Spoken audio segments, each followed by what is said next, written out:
not, my voice is not very loud, so I need to rely on this device, but I do like to move around. My name is Magic, but you may call me scholarships. Oh, that wasn't that funny. It wasn't funny, right? I'll change the joke later. I do scholarships.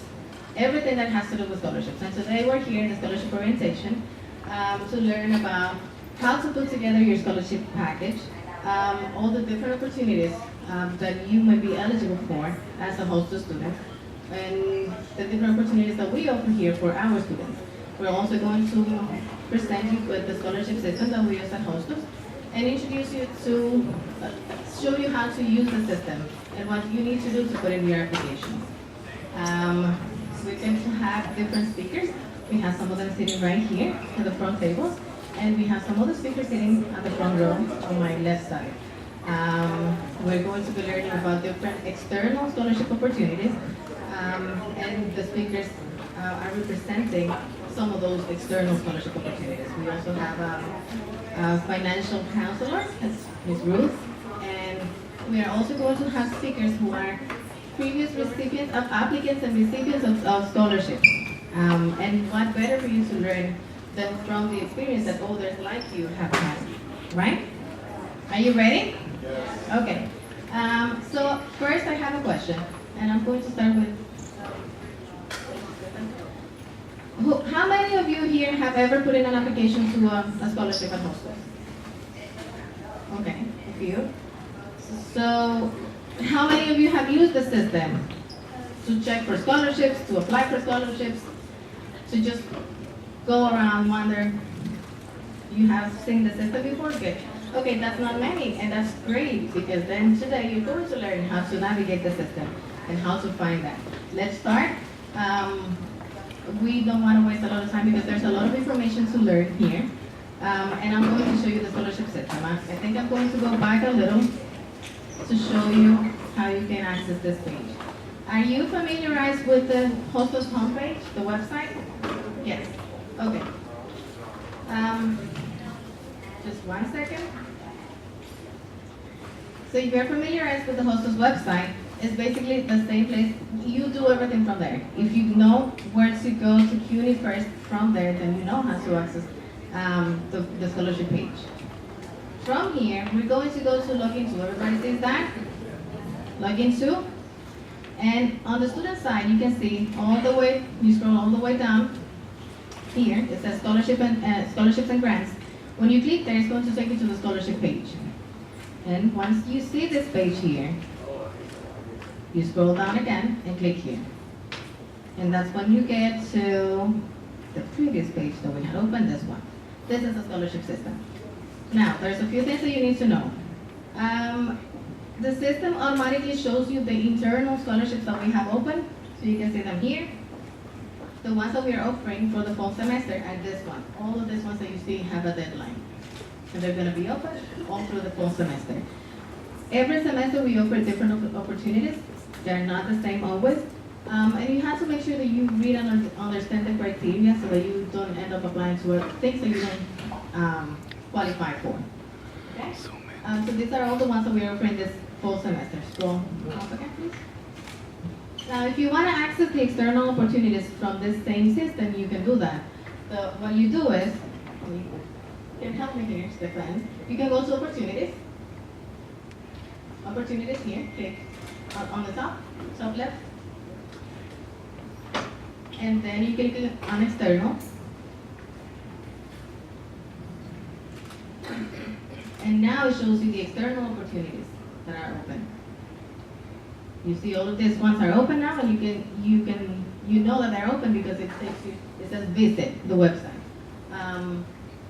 Scroll up again, and you see here that it says external. Okay. Very important. If you want to apply for internal scholarships, you have to sign in. And to sign in, what do you think you need? Yes, I heard the right answers. A lot of people, a lot of students are always confused, and they believe that probably what they need to enter here is the CUNY-first username and password. That's not what you have to enter. What you enter is the same username and password that you use for your email account, Hostos email account.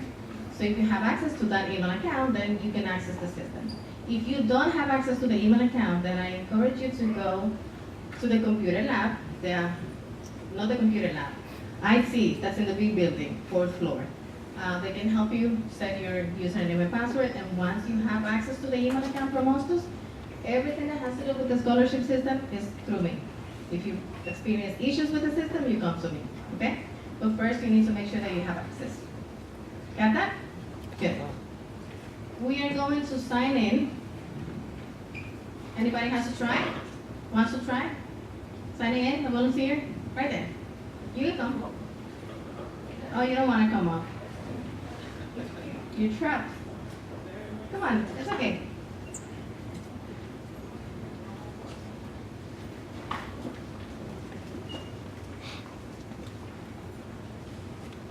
So you're going to enter only your username, not the whole email account.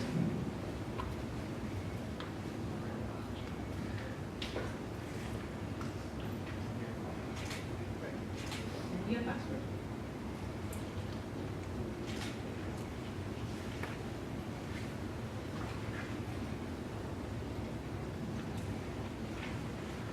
Enter. Sign in. Good. So maybe we enter something wrong, or maybe you don't have access to the email account. Let's try that again. Okay.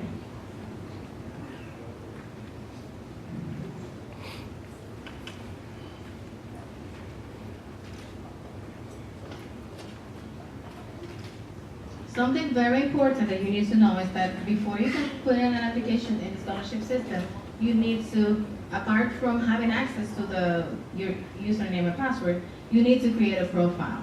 And that's what I'm going to show you as soon as we get access to it. We're going to try it one more time, and if this time it doesn't work, then I'll log in with my account and show you how it looks. Okay, it didn't work. Thank you so much, though.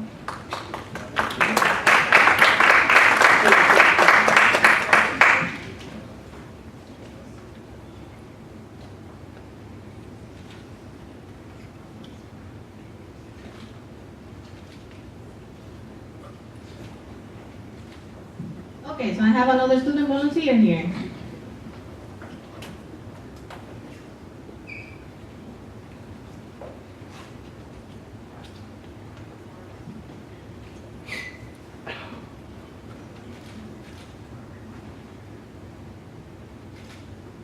Good, so we have access to the system. If you don't mind me navigating on your page. Okay, thank you. So this is how it looks. Once you enter, actually you can help me explain. Okay. Once you access the system, this is how it looks. And your first step, this is not how you will see it because he has already created his profile. Now he can see this page. And now the system is making recommendations. Out of all the open scholarships, the system is saying, hey, you seem to qualify for these scholarships, apply, right? Scroll up again. Once you enter, the system is going to show you what is called the general application. And the general application is basic information about you. That's how you create your profile. And you're just gonna go wherever it says general application and click on top of it. This is how it looks. And this is what you have to work on. This is your profile. It's very basic. Your name, last name, contact information, and then as you continue, it's going to ask you for honors and distinction, community service, and very important, if you have to enter a personal statement. What is a personal statement? We're going to talk a little bit more about that later on. But if anybody wants to say something about what a personal statement might be, or what you understand by that, then you're welcome. Anybody? No? Yes? To my knowledge, a personal statement it allows you to introduce yourself, kind of lets them know your goals, what you're trying to achieve, and it allows them to know why they should give you the money. Yeah, very good. What's your name? Harriet. Very good. Harriet says that that's an introduction of yourself. That's exactly what it is. You're going to introduce yourself, speak about yourself, tell a little bit about your story. And in the personal statement, you don't have to write your name because you have already entered that information before, right? And that applies even when you're applying to external scholarships. Usually you have an application form. And in the application form, you enter all your personal information. So once you go to the personal statement, you don't have to write again, my name is so-and-so, and da-da-da. You just focus on what is important. You can talk about your goals, your dreams, what you're doing here, what do you want to do in the future. And we are going to continue talking about the personal statement later on, okay? Once you complete all that information, then somewhere around here is going to say finish and submit. And you don't have to complete the whole thing at once. You can work on your own time. And it's going to say here, save and continue later, okay? But once you submit it, then at any moment you want to come back and change some information, you can always update it. Especially the community service part, or even your personal statement. If you don't feel comfortable with the first draft that you submitted, then you can always update. And if you engage in community service here and you want to enter that information, you can do that as well. If let's say that you make it into the honors program here, or you join a particular program, then you can also go back and update your profile. And that makes you a stronger candidate for scholarships, okay?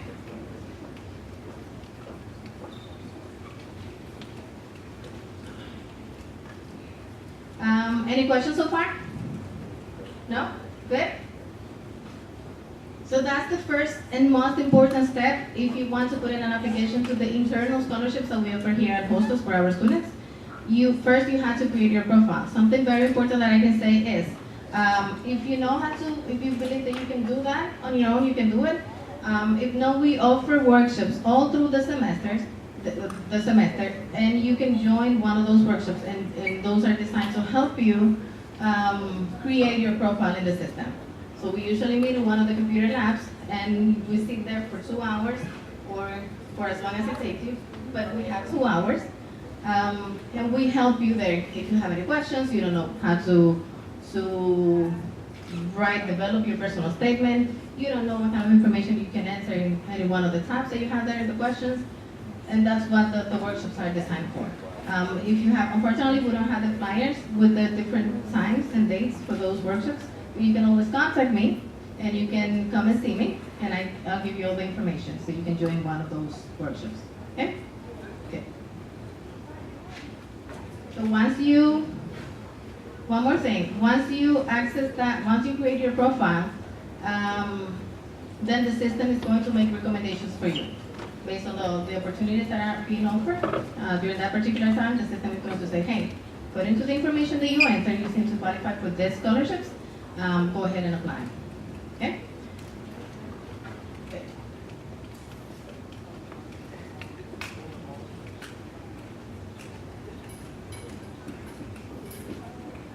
Now, very important.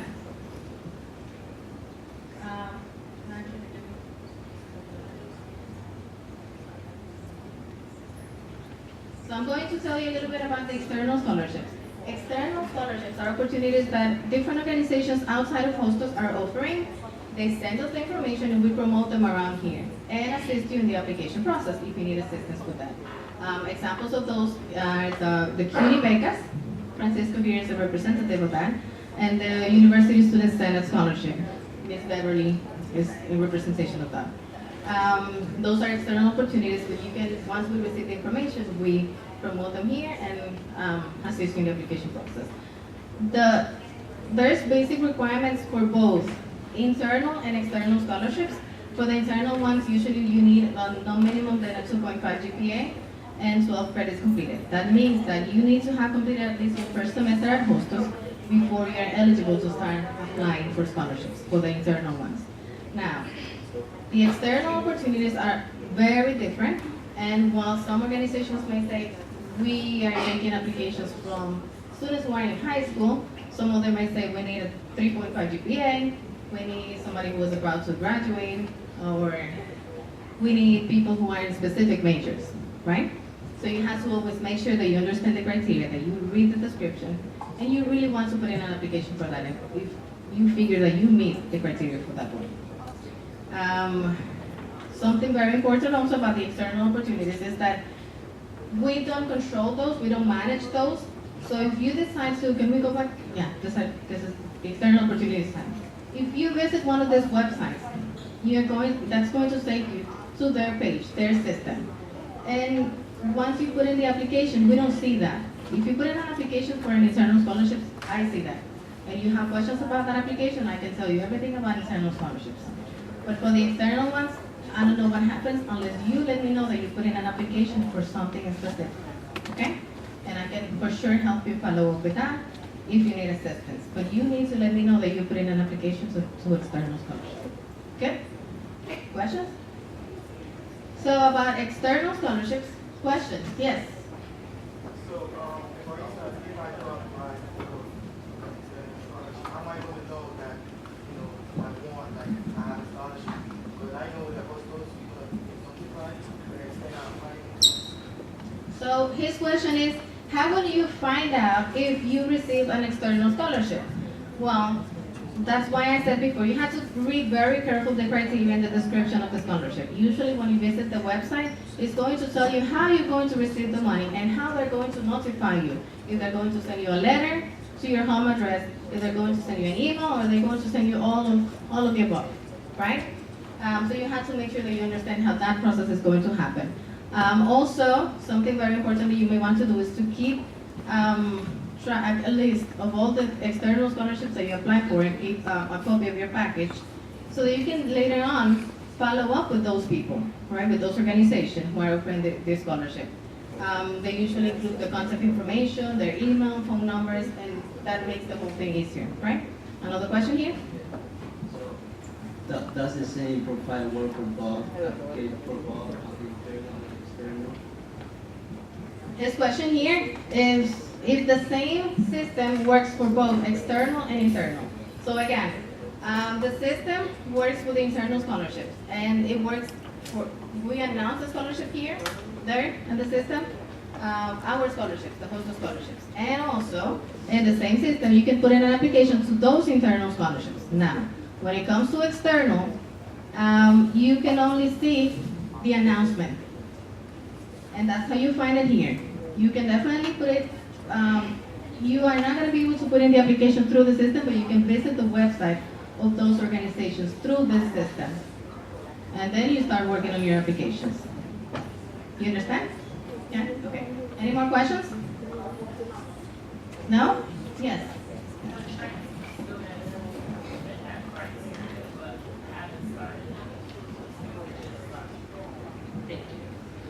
Transfer students that just started here but have already had 12 credits and already have a GPA of 2.5, would they qualify for Hostos scholarships? Okay.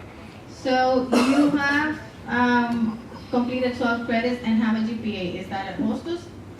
No. Okay. So when you transfer, your GPA doesn't transfer.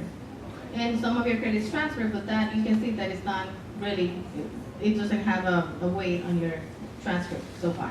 So in order for you to apply for the internal scholarships, you have to have a record at Hostos. You have to have completed at least your first semester here. Okay? More questions? Yes. What about if it's from another CUNY school? Yeah, the same. Begins Hostos, it has to be 1 year at Hostos. No, it's not 1 year, 1 semester as a full-time student. But yes, the same thing applies, even if it is from a different school, CUNY school that you have transferred to Hostos, that doesn't transfer with you. Your GPA doesn't transfer over. So once you transfer it here, you start from 4 again, and then you have to create a record here. Yes?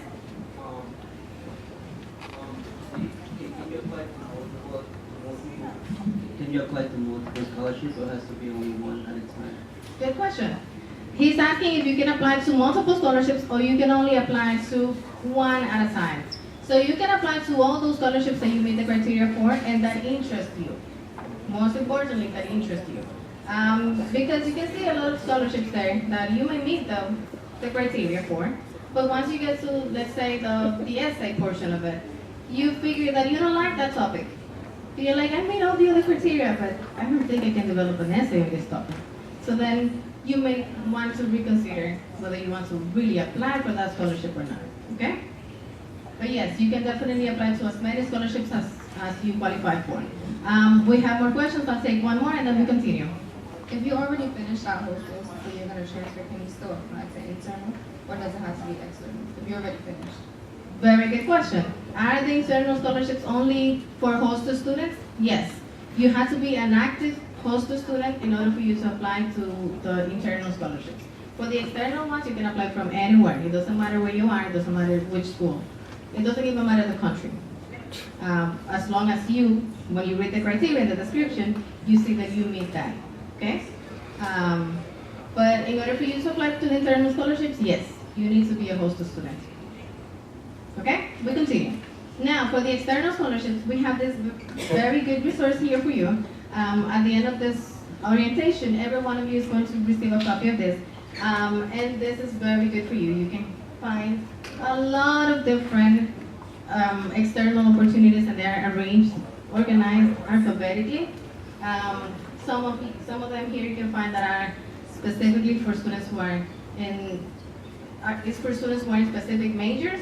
Some of them for students who are, who have experience in community service, for students who are, who have a disability, or students, international students, and so on and so forth. So you can find a lot of information here. This is a very good resource for you to have, and everyone is going to receive a copy at the end, okay? And remember, if you need assistance applying for external scholarships, you can always contact me and I can assist you with that. If you have any questions, once you visit one of those websites, you don't know what to do, you can always contact me. You have, by now, all my information, email, phone number, everything. And if you don't remember, at the end of this booklet, you can also find it, okay? Any more questions so far?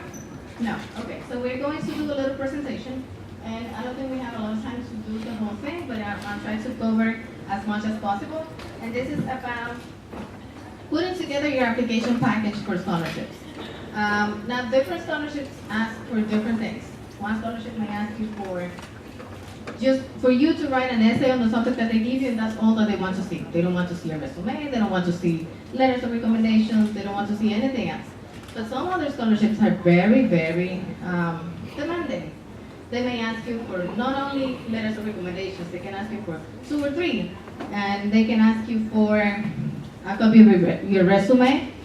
They may ask you for community service experience, and even a letter of recommendation from one of those community service organizations.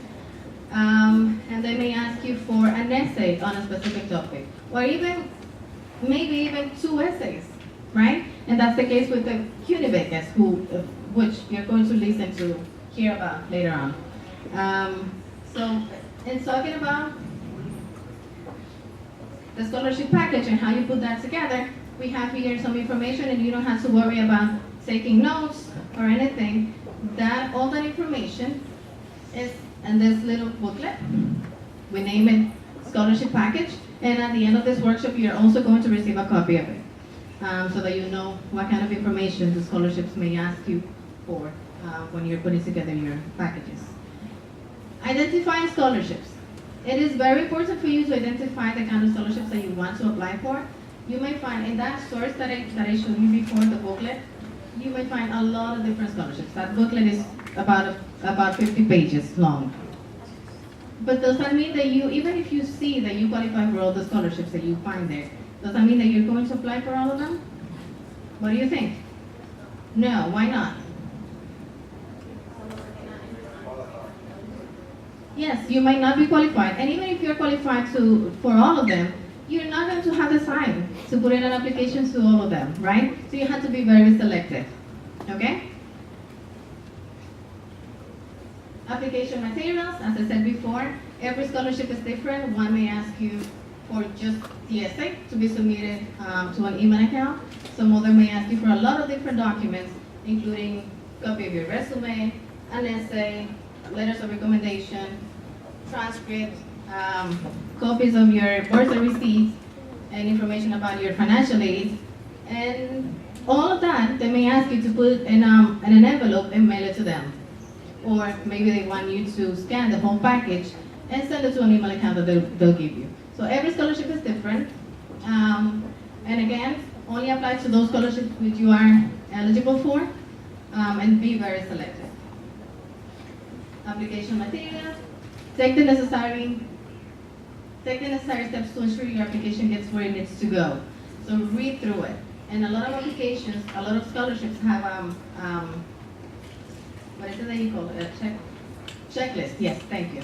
They have a checklist, so you can go through the checklist and make sure that you have completed that you have all the documents, and that your package is complete before you mail it. Okay? Letters of recommendations, this is very important, and you have to be also very selective when you are choosing the person to be your recommender. You ideally want that person to be someone who really knows you, and usually we ask for, or more, a lot of the scholarships ask for the letters to be from professors, previous professors, or teachers. If you're taking a class with a professor right now, that might not be a very good option because the professor doesn't really know you well yet. But if you took the class and you know that this professor knows you and you develop like a good relationship with them, then yes, ask for the letter. Also, very good recommenders for you might be advisors, academic advisors. Most of you have one here, okay? The ideal letter of recommendation. So what do you think would be an ideal letter of recommendation? In those letters, your speaker has to talk about yourself, describe yourself. In the personal statement, you talk about yourself. For the letter of recommendation, the recommender talks about yourself. If it is a professor, the professor may talk about you, how you behave in the class, the kind of student that you were, if you were engaged, if you participated, how responsible you were. And you may want to provide your professor, your recommender, with enough information about yourself so that they can develop a very good and strong letter of recommendation of yourself. Also, if you participate in extracurricular activities and you do community service, you will want to let your recommenders know all of that and even provide a copy of your resume to them so that they know some of the things that you do outside of the classroom, and they can write a very strong letter of recommendation for you. Good? How to ask for letters of recommendation? Start early. That's the first and most important step. You don't have to wait until the last minute to ask for your letter of recommendation. Even if the scholarship is not open yet, but you see it, let's say in this booklet that you will receive later on, you see one scholarship that you might be interested in, you can start asking for the letter of recommendation. And once it opens, then you have that ready. Okay? Because usually, we know that everybody's busy. Your professors are very busy individuals, and academic advisors as well. So you need to give them time to produce the letter for you. Okay? And that's everything that I just covered. We'll continue. The personal statement. Now, the personal statement is, as we said before, that's your opportunity to introduce yourself, to make yourself stand out. You're going to highlight the best of you here, the best qualities that you have. What do you offer? What are your dreams? What are your goals? What are you doing right now? What do you want to do in the future? And how are you planning to do that? You can also talk about different challenges that you have had in your academic career and how you have overcome those challenges. Okay?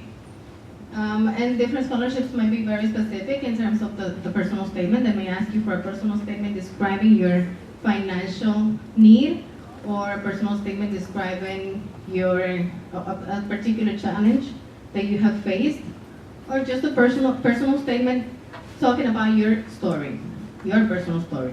Okay? So you have to be very careful and read the criteria to understand what is it exactly that you need to write about. Okay?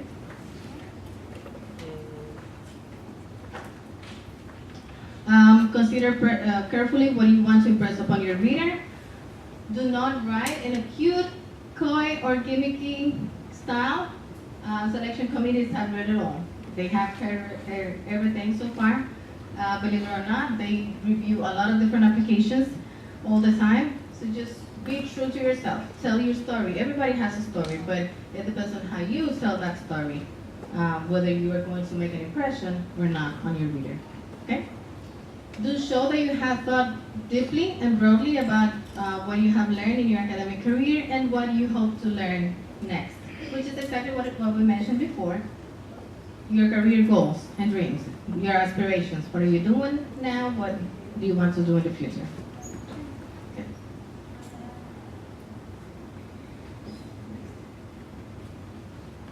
Activities and honors. If you have received, if you are participating in a, or you have received any kind of recognition, you can mention all of that there. And list all the relevant activities, but be selective. Again, with all the information that they ask you to include, you also have to be selective. You don't want to include everything that you did through high school, even though that is very important, but you also have to be selective. Read the criteria for selection carefully to understand what the reviewers are looking for.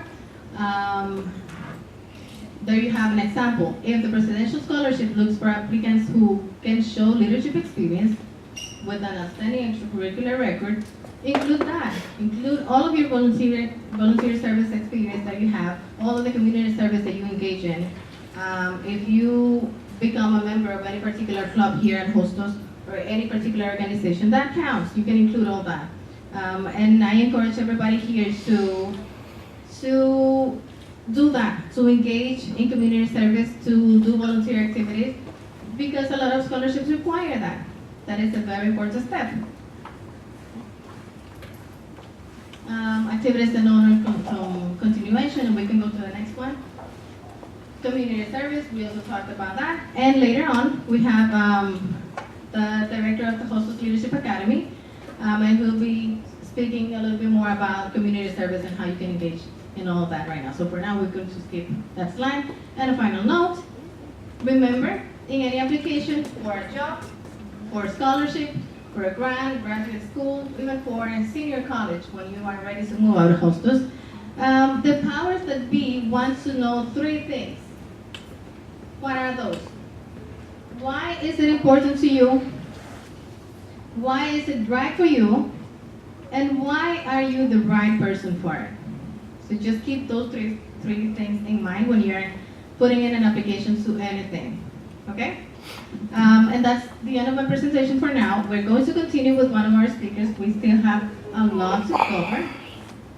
And I'm going to introduce you to Ms. Beverly Emers. She's a representative of the University Student Senate Scholarship. This last spring semester, we worked with those scholarships. They offer 4 different ones, but 3 applied for our students here at Hostos. They have one for international students, one for student merit, and one for students with disability. And we, this year, were able to put in 50 applications for that scholarship. So that's very good. Let's welcome Ms. Beverly.